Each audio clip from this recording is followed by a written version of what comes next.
नमस्कार प्यारे साथियों, स्वागत है आप सभी का रीपॉइंट क्लासेस पर। दोस्तों, उम्मीद करता हूं आप सभी शानदार होंगे, स्वस्थ होंगे और आप सभी अपने आने वाली परीक्षाओं के लिए जी और जान से मेहनत कर रहे होंगे। प्यारे साथी, आज हमारा संघर्ष बैच का प्रैक्टिस सेशन 2 होने जा रहा है और इस प्रैक्टिस सेशन में मैं टॉप 25 क्वेश्चंस कराने वाला हूं। क्वेश्चन तो कराऊंगा ही, क्वेश्चंस का जो साथ ही साथ आपका पोस्टमार्टम होने वाला है उससे बाहर आपके किसी भी एग्जाम में क्वेश्चंस नहीं जाएगा, इतनी मेरी आपसे गारंटी है। ठीक है।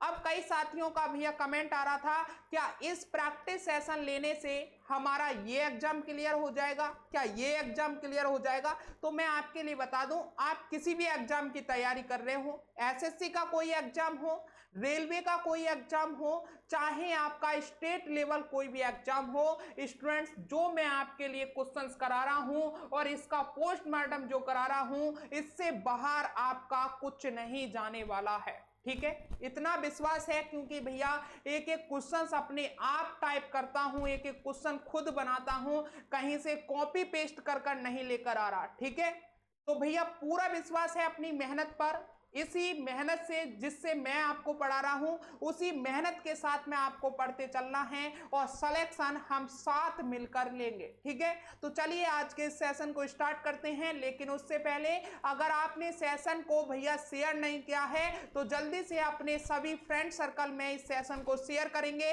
ग्रुप्स में शेयर करेंगे। और जो नए साथी हैं उनसे अनुरोध है कि भैया अभी के अभी रीपॉइंट क्लासेस को सब्सक्राइब कर लीजिए ऐसी मोस्ट अपडेटेड क्लास पाने के लिए। ठीक है, चलिए स्टूडेंट्स, आज का फर्स्ट क्वेश्चन देखेंगे, जल्दी से पढ़िएगा। आज का फर्स्ट क्वेश्चन क्या है? एक वस्तु के जड़त्व की प्रत्यक्ष निर्भरता किस पर निर्भर करता है? ठीक है, जल्दी से बताइएगा। देखो भाई, नोट्स का मैं बता दूं, नोट्स आपको खुद बनाना है। ठीक है, वो ज्यादा अच्छा रहेगा। अगर आप खुद नहीं बना सकते हैं तो रीपॉइंट क्लासेस एप्लीकेशन को डाउनलोड कर लो और डाउनलोड करने के बाद में आपको वहां पर नोट्स का ऑप्शन मिल जाएगा, वहां इन क्लासेस के नोट्स आपको डेली प्रोवाइड हो जाएंगे। जैसे ही क्लास खत्म होगी आपको नोट्स मिलेंगे। एक क्लास हमने ली है, उसके नोट्स हमने अवेलेबल करा दिए थे। ठीक है, ये जैसे ही क्लास खत्म होगी इसके बाद में आपको नोट्स मिल जाएंगे। तो चलिए स्टूडेंट्स, चलिए बात करते हैं। फर्स्ट क्वेश्चन आपका क्या है? फर्स्ट क्वेश्चन देखते हैं भैया, एक वस्तु के जड़त्व की प्रत्यक्ष निर्भरता किस पर निर्भर करता है? प्रत्यक्ष का मतलब होता है डायरेक्ट। ठीक है, यानी कि एक वस्तु डायरेक्ट निर्भरता किस पर निर्भर करता है? एक वस्तु के जड़त्व प्रत्यक्ष रूप से किस पर निर्भर करता है? जल्दी से बताइएगा। तो स्टूडेंट, जो जड़त्व होता है वो प्रत्यक्ष रूप से भैया द्रव्यमान पर, किस पर? द्रव्यमान पर भैया निर्भर करता है। मैं आपके लिए बताऊं, किसी वस्तु का जैसे ये एक वस्तु है, इसका अगर द्रव्यमान इतना है तो भैया इसका जड़त्व भी भैया इतना ही होगा। यानी कि जितना ज्यादा द्रव्यमान होगा किसी वस्तु का, उतना ही ज्यादा उस वस्तु का जड़त्व होगा। ठीक है, क्लियर है? अब कुछ पॉइंट लिखना, मैं इसमें कुछ पॉइंट आपको लिखवा रहा हूं, लिखना, नोट डाउन करना। भैया जो जड़त्व होता है, जो जड़त्व है, जड़त्व का माप भैया किस में होता है? जड़त्व का माप द्रव्यमान में होता है। किस में? द्रव्यमान में होता है। ठीक है, द्रव्यमान में होता है। नेक्स्ट पॉइंट लिखना जड़त्व रिलेटेड भैया, जड़त्व गति, आकार, संवेग, ठीक है, इन पर निर्भर करता है। ठीक है, निर्भर करता है। ये दो चीजें क्लियर हो गई, जल्दी से बताइएगा। ये दो चीजें क्लियर हो गई। मैं साफ कर रहा हूं, एक बार स्क्रीनशॉट लीजिएगा इसे। ठीक है, मैं साफ करने जा रहा हूं, इसका स्क्रीनशॉट लीजिएगा।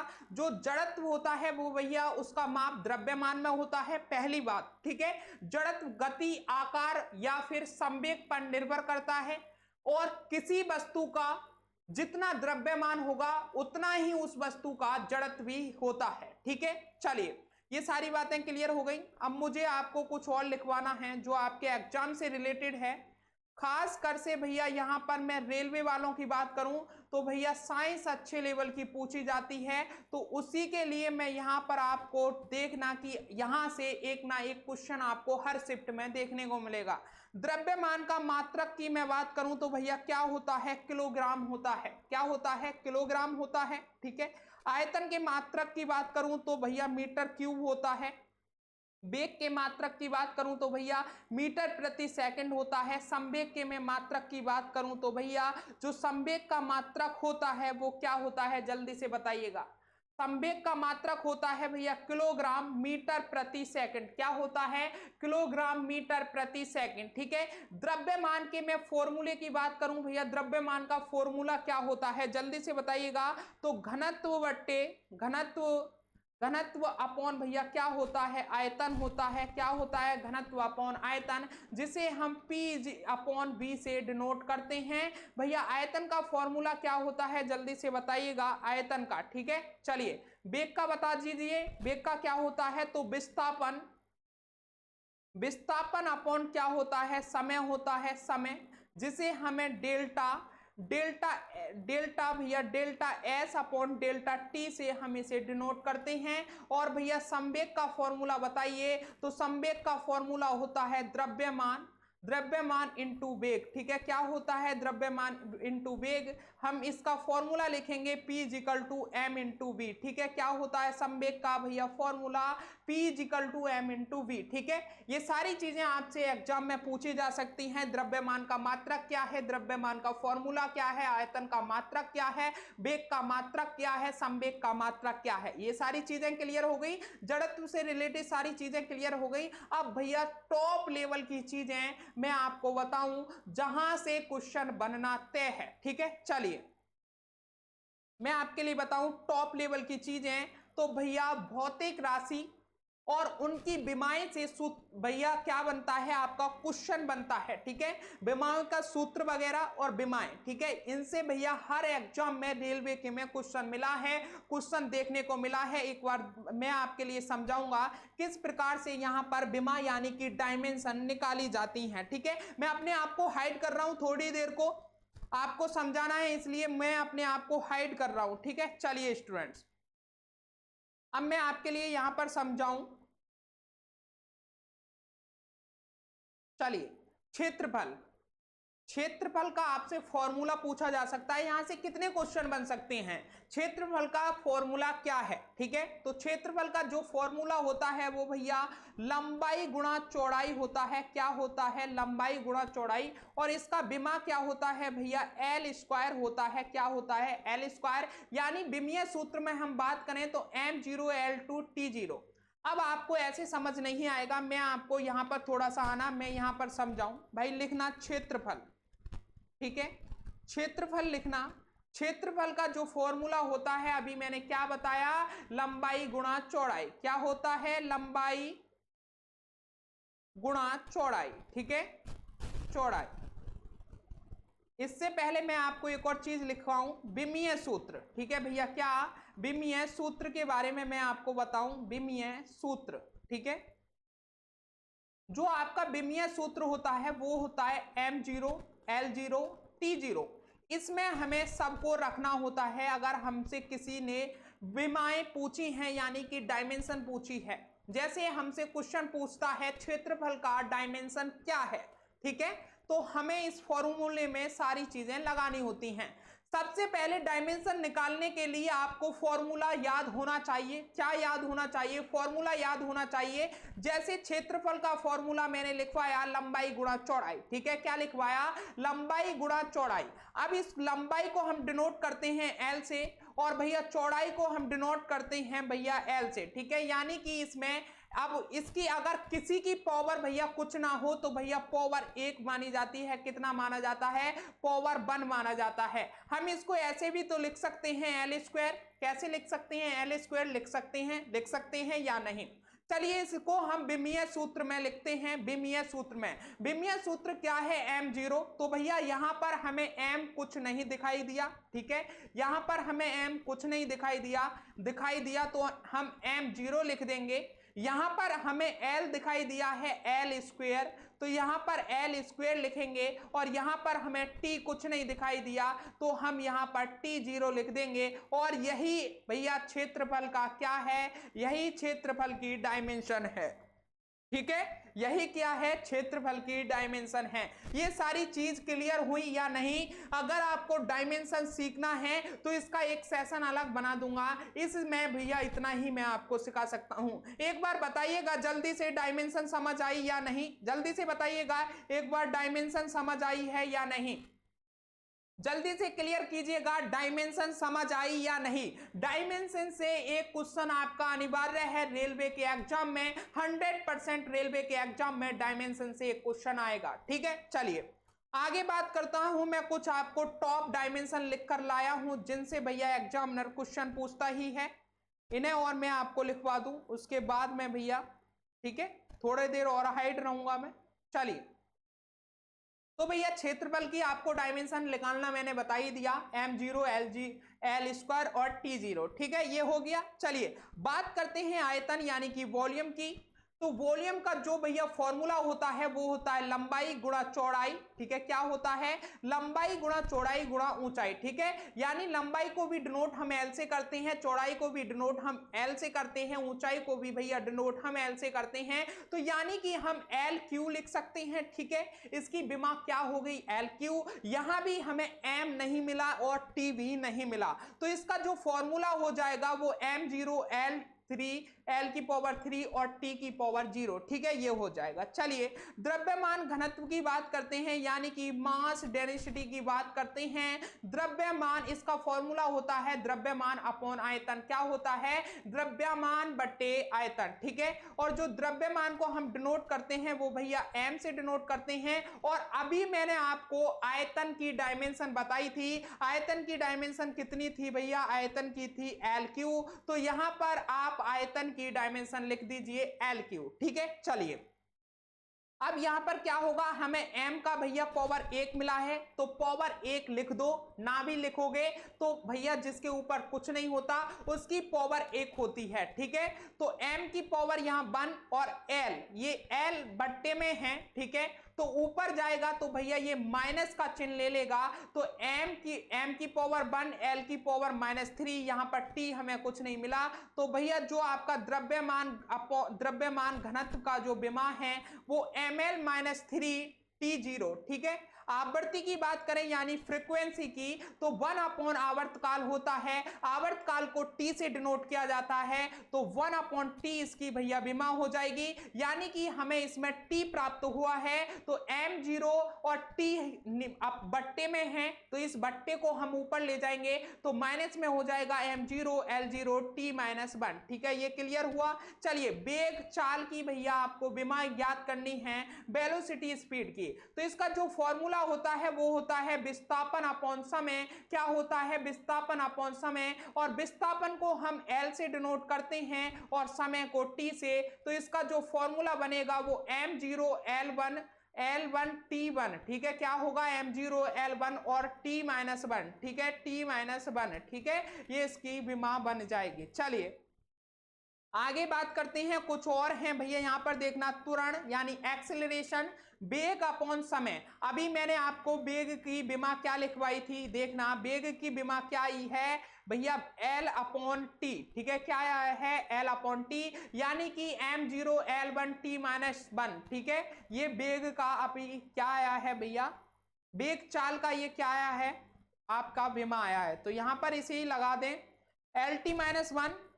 ठीक है, यही तो आया था LT -1 अपॉन T, और इसका जो फॉर्मूला बनेगा विमीय सूत्र m0 LT -2। ठीक है, बल का भैया द्रव्यमान इंटू त्वरण, द्रव्यमान को m से डिनोट करते हैं, और त्वरण का जो अभी भैया ये आया है विमीय सूत्र वो क्या आया है, विमा जो आई है वो क्या आई है, LT -2। क्या आया है, LT -2, तो LT -2 यहां लिखेंगे और MLT -2 हो जाएगा। ठीक है, आवेग का भैया बल इंटू समय, बल का क्या आया है, MLT-2 आया है, ठीक है, बल का MLT-2 इंटू ट्री भैया, तो ये क्या हो जाएगा MLT-1, ठीक है, क्या हो जाएगा MLT-1। कार्य ऊर्जा की बात करें तो बल इंटू दूरी होता है, बल का क्या आया है MLT-2 आया है, ठीक है, बल का क्या आया है MLT-2, ठीक है, ये रहा MLT-2 आया है बल का, तो इसे यहां पर रखेंगे, बल का विमा यहां रखेंगे और दूरी को भैया L से डिनोट करते हैं, तो ये हो जाएगा ML²T-2, ठीक है। शक्ति यानी पावर भैया, कार्य इसका फॉर्मूला होता है कार्य इंटू समय, क्या होता है कार्य इंटू समय, जो कार्य का भैया आया है वो ML²T-2 आया है, तो यहां पर लिखेंगे कार्य का ML²T-2 अपॉन T, तो भैया ये हो जाएगा ML²T-3, ठीक है, इसकी ये विमा हो जाएगी, विमीय फॉर्मूला हो जाएगा। अब आपको बताना है संवेग का, मैंने आपको ये सारी चीजें लिखवा दी, अब आपको संवेग का निकालना है, जैसे मैंने सिखाया है संवेग का मुझे निकाल कर कल मैं आपसे पूछूंगा और इस कमेंट में भैया आंसर करना है संवेग का क्या आएगा, ठीक है। चलिए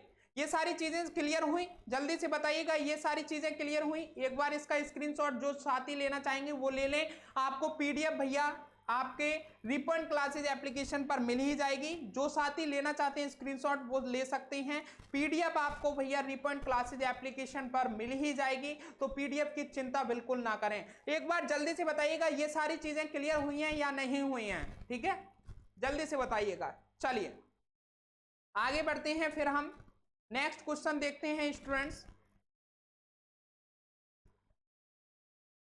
नेक्स्ट क्वेश्चन है शून्य में स्वतंत्र रूप से गिरने वाली वस्तुओं का होता है, जल्दी से बताइएगा, शून्य में स्वतंत्र रूप से गिरने वाली वस्तुओं का होता है, क्या होता है, जल्दी से बताइएगा। शून्य में स्वतंत्र रूप से गिरने वाली वस्तुओं का होता है, तो भैया समान त्वरण होता है, क्या होता है, समान त्वरण होता है, क्या होता है, समान त्वरण होता है। स्टूडेंट जो गुरुत्वाकर्षण के कारण त्वरण पृथ्वी की सतह पर स्थिर होता है, क्या होता है, गुरुत्वाकर्षण के कारण, गुरुत्वाकर्षण के कारण, ठीक है, गुरुत्वाकर्षण के कारण भैया के कारण त्वरण पृथ्वी पर स्थिर रहता है, स्थिर रहता है, ठीक है, यही कारण है, ठीक है, यही कारण है इसका जो समान त्वरण होता है। स्टूडेंट्स मैं यही आपसे बात करूं गुरुत्वाकर्षण के मान की, ठीक है, ये क्वेश्चन कई बार एग्जाम में पूछा गया है, गुरुत्वाकर्षण का मान कितना होता है मुझे बताइएगा, गुरुत्वाकर्षण का मान कितना होता है। तो स्टूडेंट्स गुरुत्वाकर्षण का मान होता है 9.8 मीटर प्रति सेकंड स्क्वायर, कितना होता है 9.8 मीटर प्रति सेकंड स्क्वायर, ठीक है। नेक्स्ट क्वेश्चन देखते हैं स्टूडेंट्स, स्प्रिंग को अपनी सामान्य लंबाई पर वापस लौटने के लिए लगने वाले बल को क्या कहते हैं, जल्दी से बताइएगा, स्प्रिंग को अपनी सामान्य लंबाई पर वापस लौटने के लिए लगने वाले बल को क्या कहते हैं, जल्दी से बताइएगा।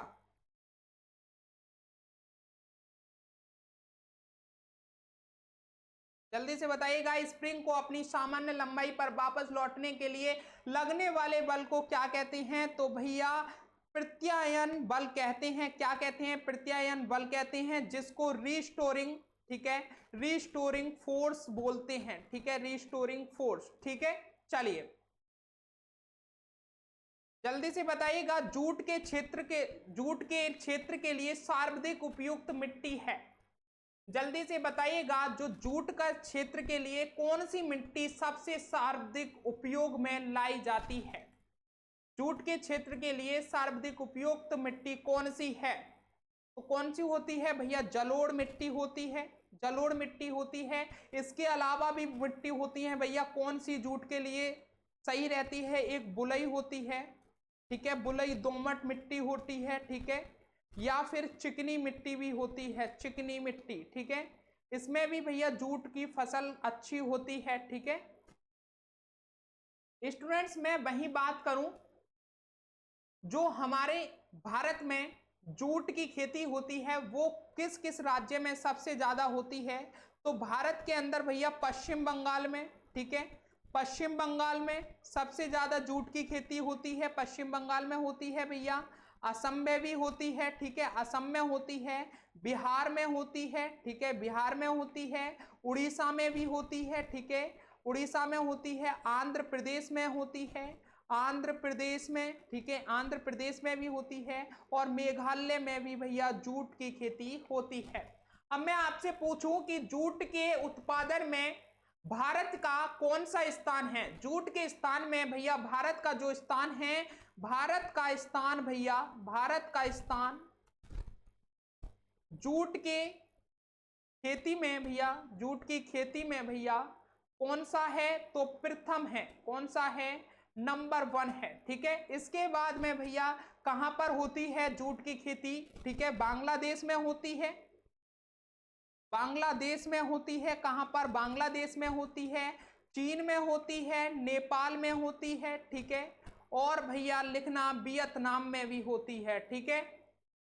ये जहां पर ज्यादा खेती होती है जूट की वो सभी लिखवा दिए। जूट की खेती में भारत का प्रथम स्थान है, और इसके बाद में बांग्लादेश में, चीन में, नेपाल में, वियतनाम में, ठीक है। और भारत के किस किस राज्य में जूट की खेती होती है? पश्चिम बंगाल में होती है, ठीक है, असम में होती है, मेघालय में होती है, बिहार में होती है, उड़ीसा में होती है, आंध्र प्रदेश में होती है, ठीक है। क्लियर है? चलिए नेक्स्ट देखते हैं स्टूडेंट्स, किस वंश के शासकों ने मंदिरों एवं ब्राह्मणों को सबसे अधिक ग्राम अनुदान में दिया था?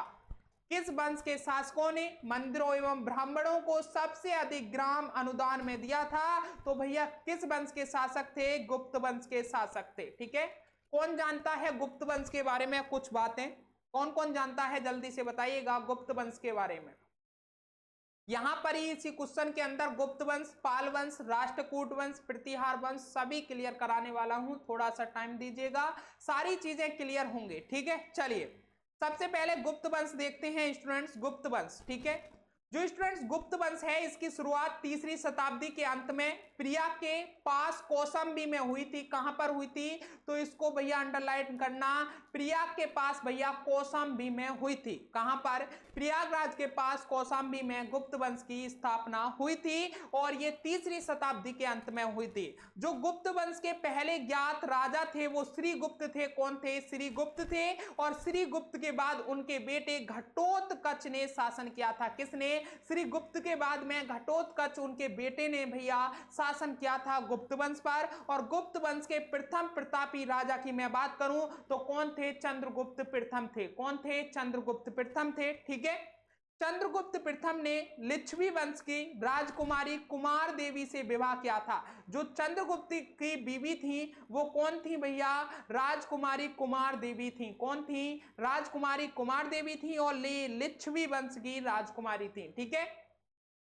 गुप्त वंश के प्रमुख शासकों में से चंद्रगुप्त भी थे, और समुद्रगुप्त को विजेता के साथ साथ कवि, संगीतज्ञ और विद्या का संरक्षक माना जाता है। गुप्त वंश के शासकों ने महाराज धिराज, परमेश्वर जैसी उपाधियां धारण की हैं। भैया लिखना, गुप्त वंश के शासकों ने महाराज धिराज, परमेश्वर जैसी उपाधियां धारण की हैं। इनके पास में कौन कौन सी उपाधियां थी? तो महाराज धिराज थी, परमेश्वर थी, और ऐसी भैया इनके पास में ये उपाधियां थी, ठीक है। गुप्त वंश के शासकों के बारे में जानकारी के कई स्रोत हैं, जिसमें आदित्य सेन का अवसाद शिलालेख, ठीक है, जीवित गुप्त द्वितीय का देववर्णार्क शिलालेख, और बाणभट्ट का हर्षचरित्र शामिल हैं। चीनी यात्री जुआन यांग और जियांग के अभिलेखों में भी गुप्त वंश के शासकों का उल्लेख मिलता है। ये सारी बातें आपके लिए गुप्त वंश से बेनिफिट हैं, इतनी ही आप पढ़ लेना। इससे बाहर गुप्त वंश से अगर कोई भी क्वेश्चन बनता है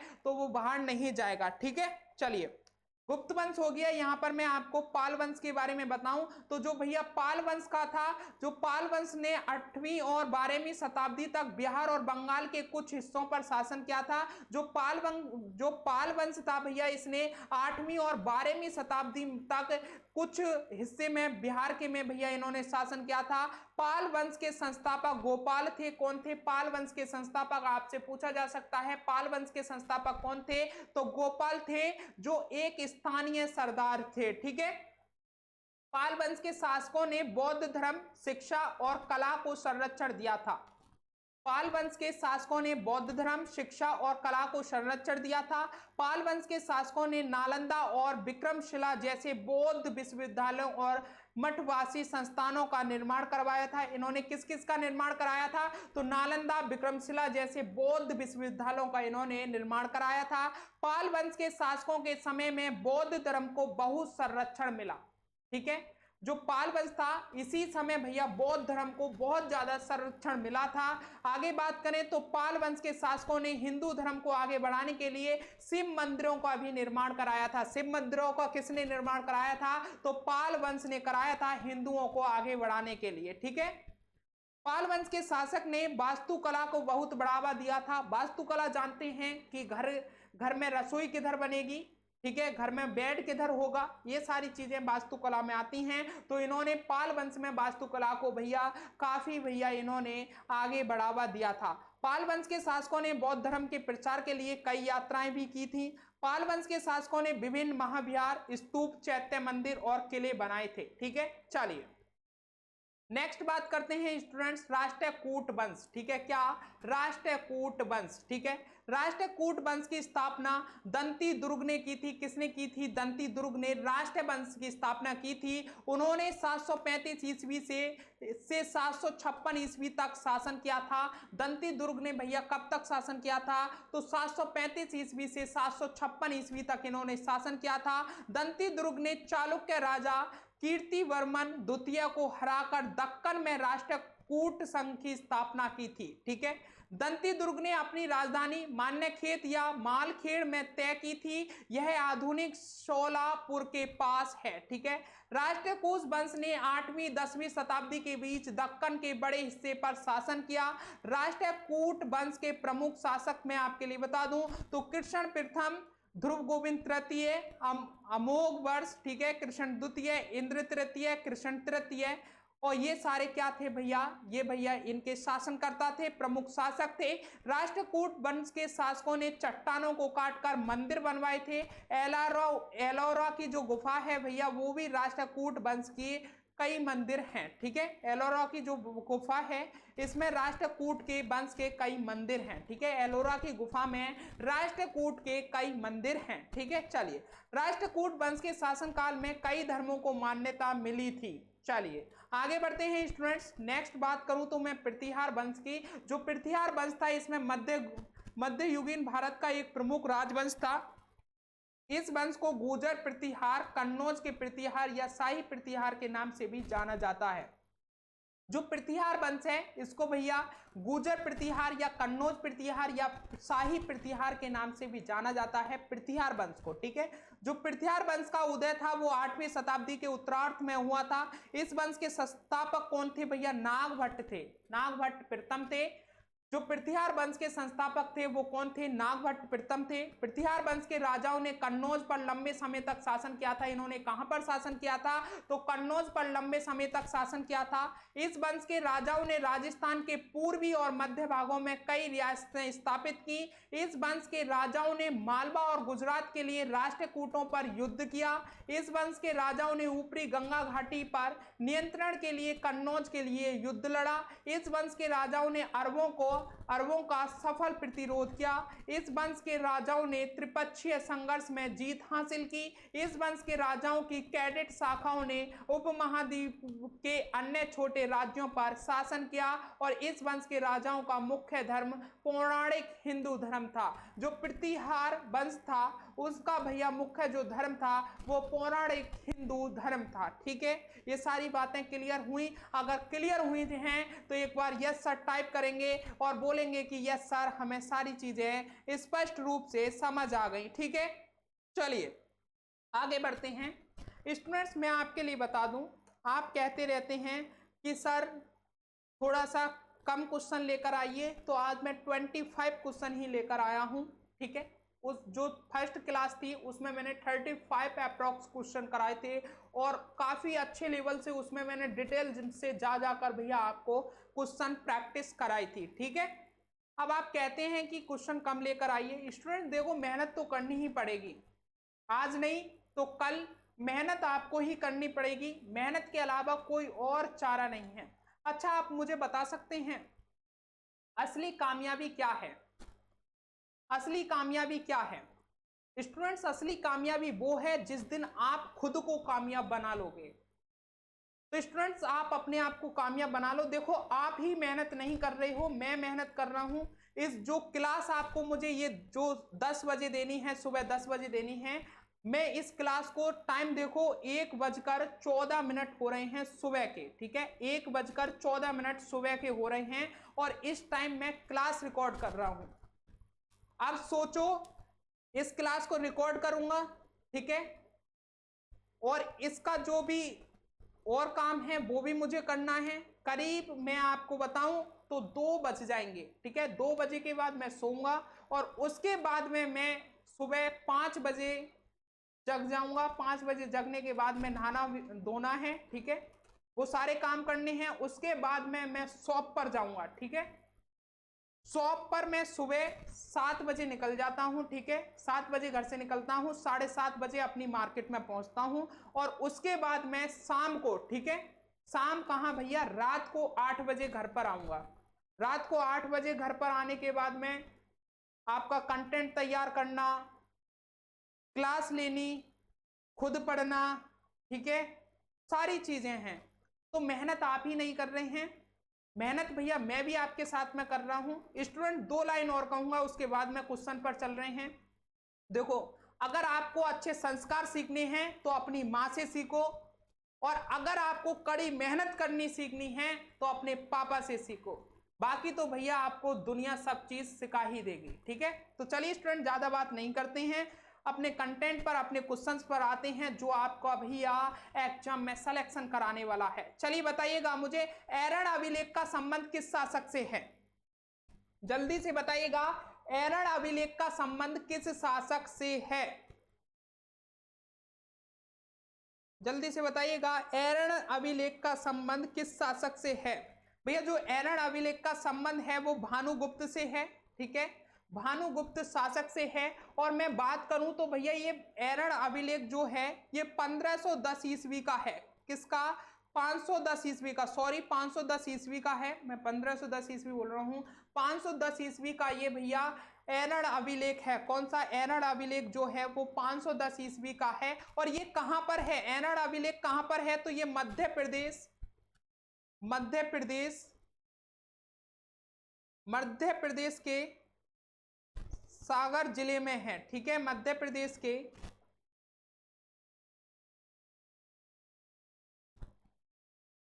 सागर जिले में है, ठीक है, कहां पर? मध्य प्रदेश के सागर जिले में है, ठीक है। चलिए आगे बात करते हैं। तो एरन अभिलेख के बारे में मैं कुछ और बातें आपको बताऊं, बहुत सारी बातें हैं, सोच रहा हूं क्या आपको बताऊं। तो स्टूडेंट्स लिखना, इस अभिलेख में भानुगुप्त के मंत्री गोपाल चंद, लिखना इस अभिलेख, ठीक है, इस अभिलेख के भानुगुप्त, भानुगुप्त का जो मंत्री था, भानुगुप्त का जो मंत्री था, मंत्री, ठीक है, इसका नाम था गोपाल, ठीक है, क्या नाम था इसका? गोपाल नाम था, गोपाल राज, ठीक है, गोपाल राज इसका नाम था। और इसकी मृत्यु, गोपाल राज की मृत्यु पर उसकी पत्नी के सती होने का जो अभिलेख मिलता है, सती होने का जो अभिलेख है वो भैया किससे मिलता है? इसी एरन अभिलेख से मिलता है, ठीक है, इसी एरन अभिलेख से मिलता है। जो भैया भानुगुप्त का मंत्री था गोपाल राज, इसकी मृत्यु होने के बाद में इसकी पत्नी के सती होने का जो अभिलेख है वो एरन अभिलेख से ही मिलता है, ठीक है। एरन अभिलेख कहां पर है? मध्य प्रदेश में स्थित है, ठीक है। और भैया ये 510 ईस्वी का एरन अभिलेख है। ये सारी चीजें क्लियर हो गई। चलिए आगे बात करते हैं। तो गुप्त राजवंश किस लिए प्रसिद्ध था? तो जो गुप्त राजवंश है वो साहित्य कार्यों का संरक्षण, ठीक है, साहित्य कार्यों के संरक्षण के लिए गुप्त राजवंश भैया प्रसिद्ध था। अभी गुप्त राजवंश के बारे में बताया, सभी का आंसर आना चाहिए। तो जो गुप्त राजवंश है वो साहित्यिक कार्यों के संरक्षण के लिए प्रसिद्ध था। चलिए बताइएगा, उत्तर वैदिक काल के वेद विरोधी और ब्राह्मण विरोधी धार्मिक अध्यापकों को किस नाम से जाना जाता था? उत्तर वैदिक काल के वेद विरोधी और ब्राह्मण विरोधी धार्मिक अध्यापकों को किस नाम से जाना जाता था? तो श्रमण नाम से जाना जाता था। किससे? श्रमण नाम से। ठीक है, चलिए नेक्स्ट क्वेश्चन देखिएगा। निम्नलिखित में से किस फसल का ज्ञान वैदिक काल के लोगों को नहीं था? किस समय भैया, किस समय? निम्नलिखित में से बताइएगा किस फसल का ज्ञान वैदिक काल के लोगों को नहीं था? वैदिक काल के लोगों को नहीं था। तो भैया किसका नहीं था? तंबाकू का नहीं था, बाकी सबका था। गेहूं का था, जौ का था, चावल का था। स्टूडेंट्स लिखना वैदिक काल। ठीक है, हेडिंग डालना वैदिक काल। थोड़ा सा बताऊंगा, ज्यादा नहीं, जितना आपके एग्जाम में आ सकता है। वैदिक काल को दो भागों में बांटा गया था।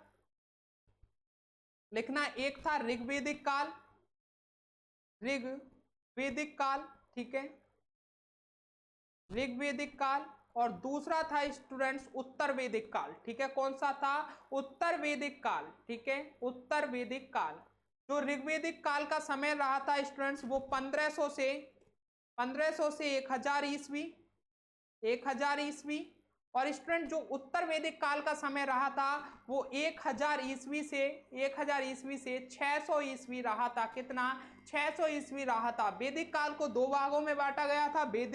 वैदिक काल को दो भागों में, ऋग्वैदिक काल और उत्तर वैदिक काल। ऋग्वैदिक काल का भैया समय जो था 1500 से 1000 ईस्वी, और उत्तर वैदिक काल का जो समय था भैया वो 1000 से 600 ईस्वी।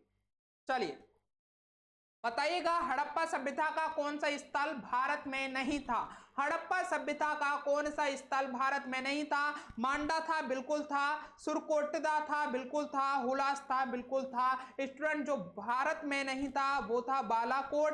कौन सा था? बालाकोट नहीं था। और ये बालाकोट कहां पर था? तो पाकिस्तान में था। कहां पर था? पाकिस्तान में था। ठीक है, चलिए बताइएगा, हड़प्पा संस्कृति की मुद्राएं एवं पक्की मिट्टी की कालकृतियों, ठीक है, द्वारा से सुनिएगा, हड़प्पा संस्कृति की मुद्राओं एवं पक्की मिट्टी की कलाकृतियों में से किस पशु का चित्र नहीं किया गया था?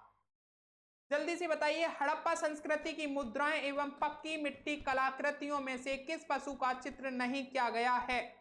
तो भैया हाथी था, गैंडा भी था, बाघ था, लेकिन गाय नहीं था। मुझे बताएंगे,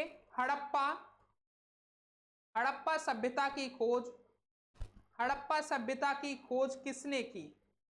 खोज किसने की थी? जल्दी से बताइएगा, हड़प्पा सभ्यता की खोज किसने की थी?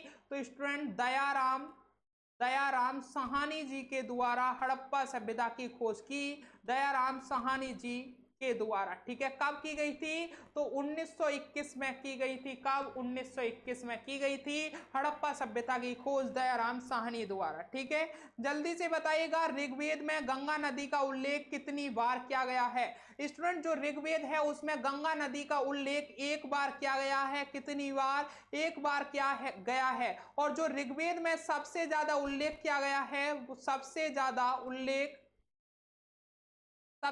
उल्लेख भैया किसका किया गया है? तो सरस्वती नदी का किया गया है। किसका? सरस्वती नदी का। ठीक है, और ऋग्वेद में स्टूडेंट्स करीब 25 नदियों का जिक्र है। कितना? 25 नदियों का। ठीक है, 25 नदियों का जिक्र किया गया है, जिसमें सबसे ज्यादा सिंधु नदी का जिक्र किया गया है। सबसे ज्यादा, ठीक है, सबसे ज्यादा सिंधु नदी का। ठीक है, किसका? सिंधु नदी का। ठीक है, ये सारी चीजें क्लियर हुई। ऋग्वेद में गंगा नदी का उल्लेख भैया एक बार किया गया है।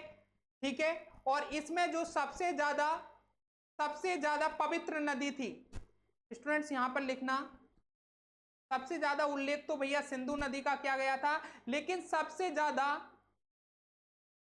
पवित्र नदी, ठीक है, क्या पवित्र नदी कौन सी थी? तो वो सरस्वती नदी थी, सरस्वती नदी। और इसमें करीब 25 नदियों का जिक्र है, जिसमें से सबसे ज्यादा सिंधु नदी का जिक्र किया गया है। चलिए आगे बढ़ते हैं। तो बांडीवास का युद्ध 1760 ईस्वी में किन के बीच हुआ था? जो बांडीवास का युद्ध हुआ था स्टूडेंट्स, वो किसके बीच हुआ था? ब्रिटिश एवं फ्रेंच के बीच में हुआ था। किसके? ब्रिटिश एवं फ्रेंच के बीच में हुआ था। और इसमें कौन हार गया था? तो फ्रेंच हार गया था। फ्रेंच हार गया था। ठीक है, हार गया था। ठीक है, और जीता कौन था भैया? सिंपल सी बात है, ब्रिटिश इसमें जीत गए थे बांडीवास युद्ध में। और ये कब हुआ था? तो 1760 ईस्वी में हुआ था। 3-4 क्वेश्चन यहां से बन गए। ठीक है, चलिए किसने अपनी राजधानी मुर्शिदाबाद से मुंगेर स्थानांतरित की थी? किसने की थी? मीर कासिम ने की थी। ये क्वेश्चन काफी बार पूछा गया है और ये क्वेश्चन पूछा जा सकता है। चलिए नेक्स्ट स्टूडेंट्स, बक्सर के युद्ध 1764 ईस्वी के समय दिल्ली का शासक कौन था? भैया जो बक्सर का युद्ध हुआ था वो 1764 ईस्वी में हुआ था। यही मैं बात करूं तो किसके बीच हुआ था? तो भैया ब्रिटिश ईस्ट इंडिया कंपनी और किसके बीच हुआ था? मुगल साम्राज्य के भैया नवाब के बीच में। ठीक है, नवाब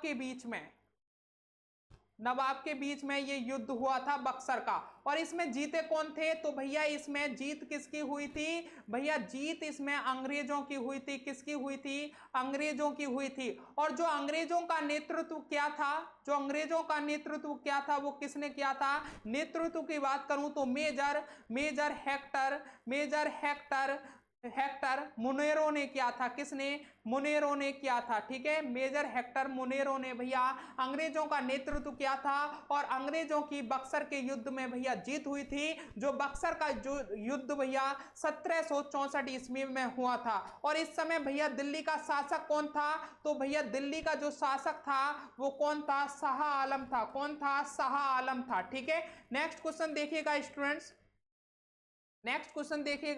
1 नवंबर 1858 को महारानी विक्टोरिया का घोषणा पत्र इलाहाबाद में पढ़कर किसने सुनाया था? 1 नवंबर 1858 को महारानी विक्टोरिया का घोषणा पत्र किसने पढ़कर सुनाया था इलाहाबाद में? तो भैया किसने पढ़कर सुनाया था? लॉर्ड कैनिंग ने पढ़कर सुनाया था। ठीक है, किसने? लॉर्ड कैनिंग ने पढ़कर सुनाया था। लिखिएगा, अवश्रव्य तरंगों की आवृत्ति कितनी होती है? जो अवश्रव्य तरंगों की आवृत्ति होती है वो भैया कितनी होती है? 20 हर्ट्ज से कम होती है। कितनी? 20 हर्ट्ज से कम होती है। अब लिखना भैया श्रव्य तरंगों की आवृत्ति, मुझे बताइएगा श्रव्य तरंगों की आवृत्ति कितनी होती है? श्रव्य तरंगों की आवृत्ति भैया कितनी होती है? तो जो श्रव्य तरंगों की आवृत्ति होती है वो 20 हर्ट्ज से भैया 20,000 हर्ट्ज तक होती है। कितनी? 20 हर्ट्ज से 20,000 हर्ट्ज तक होती है। और स्टूडेंट्स 20,000 से जो अधिक होती है भैया उन्हें क्या बोलते हैं? उन्हें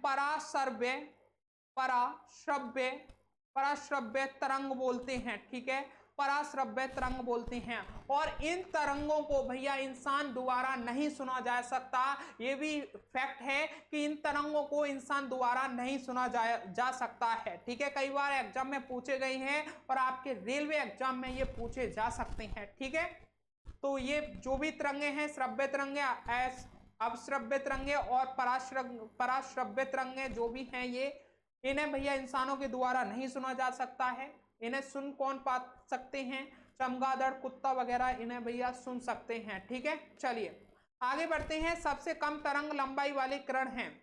जो सबसे कम तरंग लंबाई वाले किरण हैं वो भैया कौन से हैं? गामा किरणें हैं। गामा किरणें भैया कितने हैं? कौन सा है? गामा किरणें हैं। इसकी तरंग दैर्घ्य की बात करूं मैं, इसकी तरंग दैर्घ्य की बात करूं तो भैया तरंग दैर्घ्य कितनी है? 10 से 12 मीटर। कितनी है? 10 से 12 मीटर। आवृत्ति की बात करूं मैं, आवृत्ति कितनी है? तो आवृत्ति है 1020 से 1024 हर्ट्ज। कितनी है? 1020 से 1024 हर्ट्ज के बीच में इसकी फ्रीक्वेंसी है। ठीक है, चलिए आगे बढ़ते हैं। ऐसी तरंगें जिनका ध्रुवीकरण नहीं हो सकता क्या कहलाती हैं? तो ऐसी तरंगें भैया जिनका ध्रुवीकरण नहीं हो सकता अनुदैर्घ्य तरंगें कहलाती हैं। क्या कहलाती हैं? अनुदैर्घ्य तरंगें। चलिए बात करते हैं वनस्पति जगत में निम्न में से किसको उभयचर कहते हैं? वनस्पति जगत में निम्न में से किसको उभयचर कहते हैं? जल्दी से बताइएगा। तो भैया किसको कहते हैं? ब्रायोफाइटा को कहते हैं। ब्रायोफाइटा को। ये ब्रायोफाइटा कौन होते हैं? ये भैया जल में भी रह सकते हैं, ठीक है, और थल में भी रह सकते हैं, यानी कि ये दोनों जगह अपना जीवन व्यतीत कर सकते हैं। ठीक है, चलिए आगे बढ़ सकते हैं। नेक्स्ट क्वेश्चन है, बैक्टीरिया में पाए जाने वाला प्रकाश संश्लेषण आशय क्या कहलाता है? प्रकाश संश्लेषण आशय क्या कहलाता है? तो भैया क्या कहलाता है? वर्णकीलवक कहलाता है। वर्णकीलवक। ठीक है, चलिए नेक्स्ट है, मशरूम क्या है? मशरूम क्या है? कवक है, पौधा है, कवक है, बैक्टीरिया है। कवक 2 बार आ गया है, दोनों राइट हो जाएंगे भैया। मशरूम जो है वो कवक होता है। ठीक है, चलिए नेक्स्ट क्वेश्चन है स्टूडेंट्स, विषाणु क्या है? विषाणु क्या है? कोशिकीय है, एकोशिकीय है, या एक कोशिकीय है, या बहुकोशिकीय है? ऐसे क्वेश्चन स्टूडेंट्स हर एग्जाम में पूछे जाते हैं। आप प्रीवियस ईयर उठाइए, उसमें देखिए ऐसे क्वेश्चन मिलते हैं। ठीक है, तो जो विषाणु है स्टूडेंट्स वो अकोशिकीय होता है। चलिए मुझे यहां पर एक क्वेश्चन बताइएगा, विषाणु से होने वाले रोग। ठीक है, विषाणु से होने वाले रोगों के बारे में बताइए। यहां से भी क्वेश्चन पूछ लिया जाता है, विषाणु से होने वाले रोग। तो स्टूडेंट्स कौन कौन से हैं? चेचक है, ठीक है, छोटी माता है, छोटी माता, फुंसी फुंसी टाइप हो जाता है, छोटी माता। ठीक है, और स्टूडेंट जो कोविड-19 हुआ था, कोविड-19 वो भी विषाणु की वजह से हुआ था। ठीक है, लिखना इन्फ्लुएंजा, इन्फ्लुएंजा, इन्फ्लुएंजा भैया, इन्फ्लुएंजा ये भी भैया किसकी वजह से होता है? ये भी विषाणु की वजह से होता है। पेपिलोमा लिखना, पेपिलोमा, पेपिलोमा, पेपिलोमा भी भैया किसकी वजह से होता है? पेपिलोमा वायरस, ये भी भैया विषाणु की वजह से होता है, जिसे हम HPV के नाम से भी जानते हैं। भैया पोलियो किसकी वजह से होता है? विषाणु की वजह से होता है। रेबीज भैया किसकी वजह से होता है? भैया ये भी भैया विषाणु की वजह से होता है। सर्दी भैया किसकी वजह से होती है? ये भी विषाणु की वजह से। और पेट फ्लू किसकी वजह से होता है? ये भी विषाणु की वजह से होता है। ये सारे रोग भैया विषाणु से होने वाले रोग हैं। आज के सेशन का लास्ट क्वेश्चन है हमारा, निम्नलिखित में से कौन सा स्तनपायी है? जल्दी से बताइएगा, निम्नलिखित में से कौन सा स्तनपायी है? शार्क है, स्क्विड है, ऑक्टोपस है, छछूंदर है? तो भैया छछूंदर भैया स्तनपायी है। ठीक है, इसका राइट आंसर ऑप्शन डी हो जाएगा। ठीक है, तो स्टूडेंट जल्दी से बताइएगा आज का सेशन कैसा लगा है, जल्दी से बताइएगा कमेंट कर। सेशन अच्छा लगा है तो एक लाइक कीजिएगा, अपने फ्रेंड सर्कल में सभी के साथ में शेयर कीजिएगा। और स्टूडेंट चैनल से नए जुड़ रहे हैं तो अभी के अभी भैया चैनल को सब्सक्राइब जरूर कर ले। हम फिर मिलते हैं कल नेक्स्ट क्लास के साथ में। जब तक के लिए जय हिंद, जय भारत, वंदे मातरम। थैंक यू दोस्तों।